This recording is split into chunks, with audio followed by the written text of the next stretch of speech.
Assalamualaikum warahmatullahi wabarakatuh. Nama saya Asep Risdian, mahasiswa Magister Teknik Mesin Universitas Mercu Buana. Nomor induk mahasiswa 558 2012 0009 dengan dosen mata kuliah Ibu Igusti Ayu Arwati.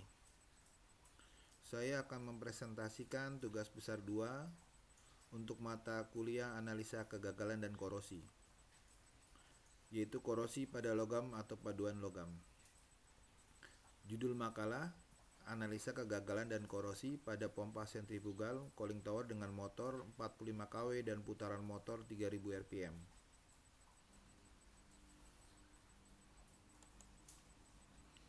Pada slide abstrak pada makalah ini adalah menentukan dan evaluasi apa yang menyebabkan kerusakan atau korosi pada sub pompa sentrifugal cooling tower dengan motor 45 kW dan putaran motor 3000 rpm yang berakibat breakdown pada pompa sentrifugal tersebut. Analisa yang menyebabkan kegagalan pada patahnya sub pompa sentrifugal tersebut adalah terlihat pada bekas patahan pada sub adalah karena efek panas pada motor dan pompa yang menyebabkan laju korosi pada ball bearing yang menyebabkan macet. Kegagalan tersebut akibat kenaikan suhu yang menyebabkan bertambahnya kecepatan reaksi korosi serta terjadinya mulur atau creep dan strap rupture. Peristiwa mulur material disebabkan deformasi plastis yang besar pada suhu 0,4 sampai 0,5 derajat Kelvin.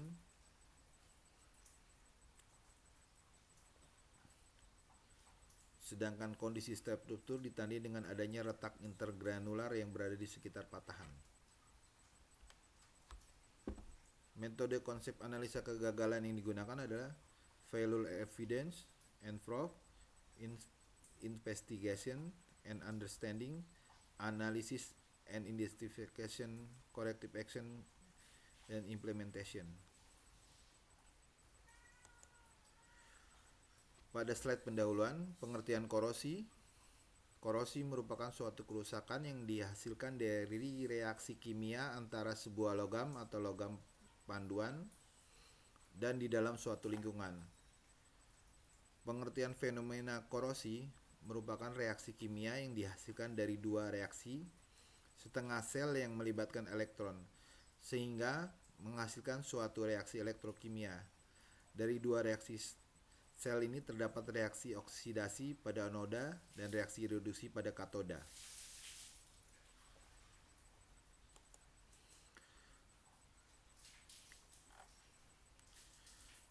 Reaksi elektrokimia pada proses korosi yaitu reaksi oksidasi, reduksi oksigen dalam asam, reduksi oksigen dalam basa, epolusi hidrogen dalam asam, epolusi hidrogen dalam basa, deposisi logam, reduksi logam. Berdasarkan bentuk kerusakan yang dihasilkan, penyebab korosi lingkungan terdapat terjadinya korosi maupun jenis material yang diserang. Korosi terbagi menjadi 8, diantaranya adalah 1. General atau uniform corrosion, 2. Galvanic corrosion, 3. Intergranular corrosion, 4. pitting corrosion, 5. erosion corrosion, 6. stress corrosion, 7. crevice corrosion, 8. selective leaching.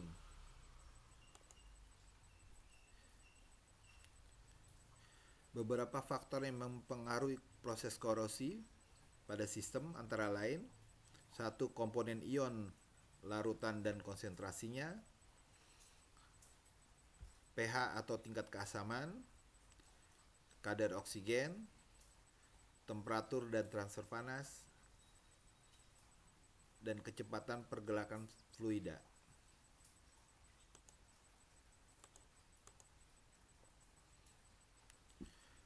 Faktor-faktor yang mempengaruhi korosi secara umum adalah satu, suhu.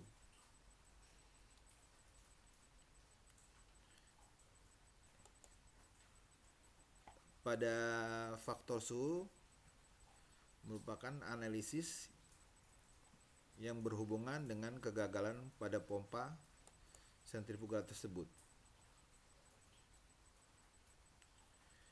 Yang kedua, kecepatan alir fluida atau kecepatan pengadukan.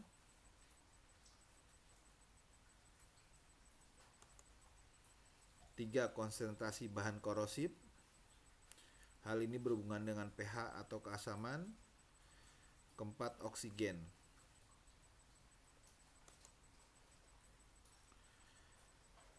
Pada bab pengertian untuk penyebab umum kegagalan pada material, yaitu desain produk, proses manufacturing, kontaminasi bahan sumber, kemasan produk, dan 5, penyimpanan produk.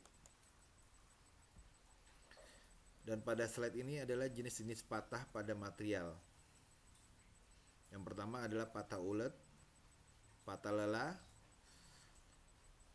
retak korosi tegangan, mulur atau krip, dan stress ruptur. 5, patah getas atau brittle fracture. Pada gambar ini dapat dilihat bekas patahan pada sub atau as pompa sentrifugal. Pada tampilan as atau sub sentrifugal ini terdapat spektrum warna akibat pengaruh panas.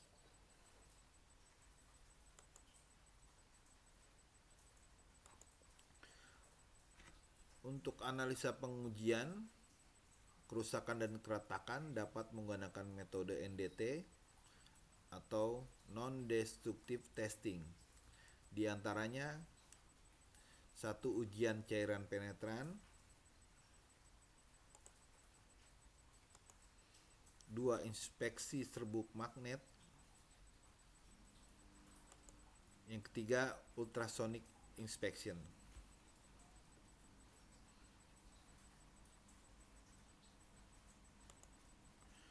Untuk metode konsep analisa, yaitu uraian analisa kegagalan pada motor pompa sentrifugal. Kegagalan yang terjadi pada sub pompa tersebut patah dan diuraikan berdasarkan konsep analisa kegagalan seperti failure, evidence and proof, investigation and understanding, analysis and identification, corrective action, dan implementasi. Untuk slide yang menerangkan kegagalan atau failure, yang pertama adalah patahnya sub pompa sentrifugal nomor C pada cooling tower terjadi akibat sub sudah mengalami korosif dan berubah bentuk dimensi. Penyebab lainnya adalah panas pada motor yang menyebabkan keringnya lubrikasi pada ball bearing, yang menyebabkan bearing pada pompa tersebut macet, dan juga vibrasi pompa terlalu besar akibat tekanan pada pompa C tidak setara dengan pompa A dan C, serta instalasi pipa tidak terdapat header atau rubber joint pada flange pompa. Yang kedua, kenaikan suhu yang menyebabkan bertambahnya kecepatan reaksi korosi.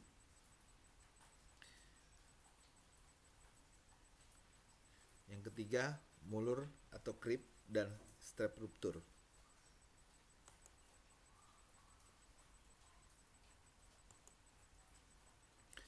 Pada bab atau slide evaluation, yang mempengaruhi adalah 1, faktor environment atau faktor lingkungan, Dari segi faktor lingkungan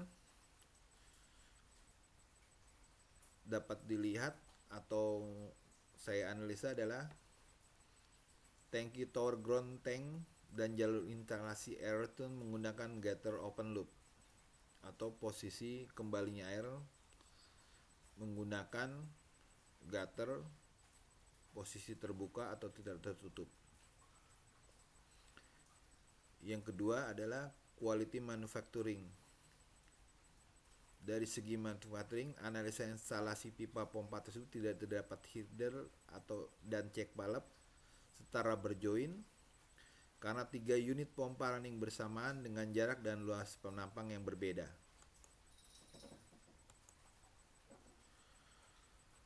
Pada slide konsep metode analisa yang dilakukan adalah reliability production adalah hasil analisa pengukuran dengan mengukur instalasi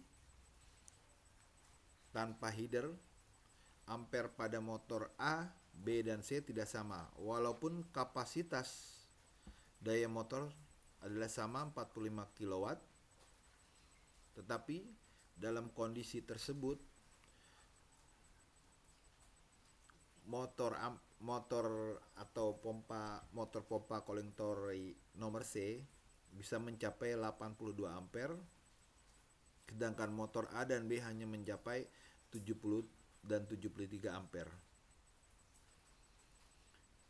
Dari histori pompa tersebut bisa breakdown mencapai 3 bulan sekali untuk rewinding motor, kerusakan pada bearing, kerusakan mekanikal pompa, dan efek sampai sub pompa tersebut patah. Dari strategi analisis and investigation yang nomor 2 adalah material contamination. Posisi tangki tower dan saluran retun dibuat gutter open loop sehingga menyebabkan media dari luar dapat masuk ke saluran tersebut. pH asam di bawah 7 dapat terjadi karena air hujan dapat masuk ke saluran air kolektor tersebut. Dan lumut alga dapat tumbuh karena pancaran sinar matahari dan langsung masuk ke media air tanpa terhalang. Pada slide interpretation and consultant, yang pertama adalah corrective action. Pada tindakan corrective action atau tindakan pertama adalah mengajukan desain instalasi pipa pompa dan menampilkan instalasi pipa pompa before yang menyebabkan failure dari hasil investigation and analysis. Untuk instalasi after di presenting bahwa dari instalasi tersebut dapat membicarakan tekanan antara pompa dan B serta C dapat setara atau mendapat gaya yang seimbang karena luas penampang yang sama tidak mengalami tekanan balik serta vibrasi yang kecil dengan memasang rubber joint serta cek balap. Jadi hasil dari gaya pompa berdasarkan teori perhitungan F1 sama dengan F2 sama dengan F3 atau sama dengan F1 P1 kali A1 sama dengan F2 sama dengan P2 kali A2 sama dengan F3 sama dengan P3 kali A3. Untuk implementasi untuk menguatkan desain dengan pemanggilan vendor kontraktor ME atau mechanical electrical untuk mengoreksi desain pipa serta mengerjakan instalasi tersebut. Dengan mengacu pada desain kesepakatan dengan nilai harga, schedule pengerjaan pihak vendor, maka instalasi perubahan pipa tersebut dapat terlaksana.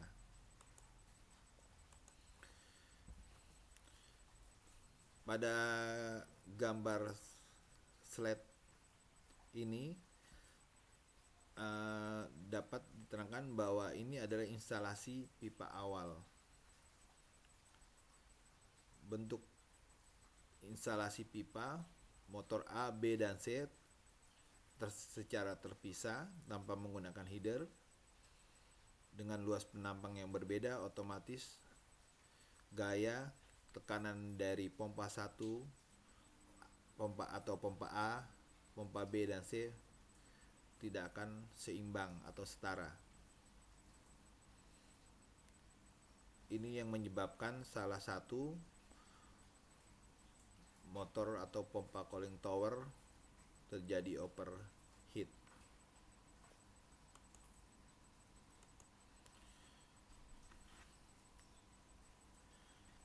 Untuk desain setelahnya adalah perubahan instalasi pipa antara motor A dan B serta C, luas penampang sama dengan dipasangkan header serta check valve.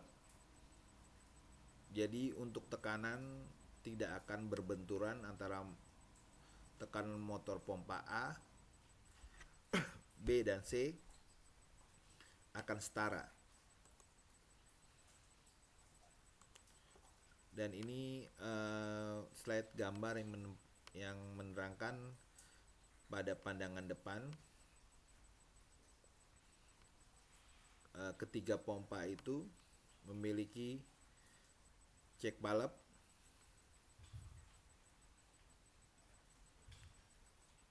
serta posisi pompa A, B dan C sama rata di bawah header.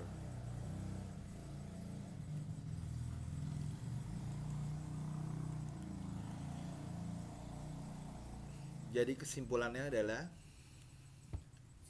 kegagalan pada pompa sentrifugal dengan patahnya sap pada pompa adalah akibat tegangan torsi pada sap mengalami efek suhu tinggi dan juga menyebabkan laju korosi dengan cepat yang menyebabkan macetnya pada ball bearing serta pemuluran pada sap yang menyebabkan patah. Dengan perubahan desain instalasi pipa dengan menggunakan header ditambah rubber joint fleksibel untuk mengurangi vibrasi serta penambahan check valve akan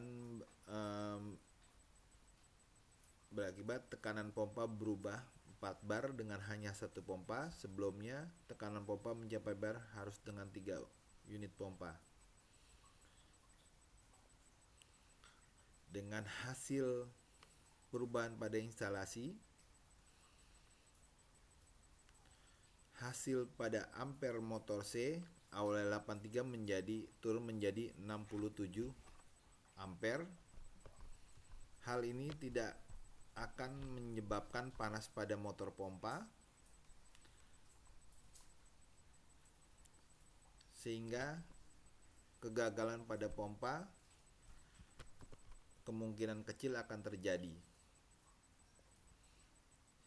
karena batasan panas pada motor 45 kW adalah 82 ampere. Dari hasil perubahan ini ampere turun menjadi 67 ampere. Dengan ampere yang sama rata antara pompa A dan B dapat menghasilkan efisiensi yang cukup signifikan dan saving energi.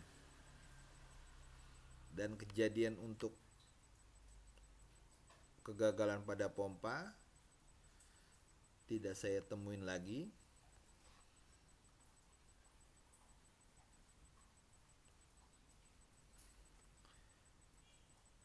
Dan untuk efektivitas untuk mengurangi kegagalan pada pompa tersebut ditambah untuk preventive maintenance dan corrective maintenance berkala. Dan hal hasilnya adalah downtime berkurang dari awal 3 bulan sekali menjadi zero downtime dengan membantu dengan pengecekan preventif berkala seperti penggantian ball bearing dan greasing bearing untuk mengurangi gesekan dan laju korosi serta penggantian part lainnya jika sudah mencapai waktu penggantian.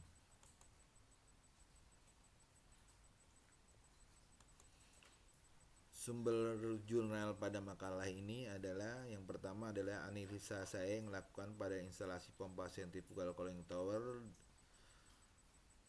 di tempat kerja saya dengan motor 45 kW dan RPM 3000 pada PTX. Yang kedua adalah jurnal kegagalan yang terjadi pada pompa GA101 dari saudara Angga Setiawan, jurusan Teknik Mesin Fakultas Teknologi Industri 10 November ITS. Yang ketiga adalah modul kuliah Failure Analysis Universitas Mercu Buana 2021 oleh Bapak Dr. Insinyur Haftinman. Saya ucapkan terima kasih untuk Ibu Ayu Arwati untuk materi kuliahnya. Semoga materi kuliah ini dapat bermanfaat bagi saya dan teman-teman semua.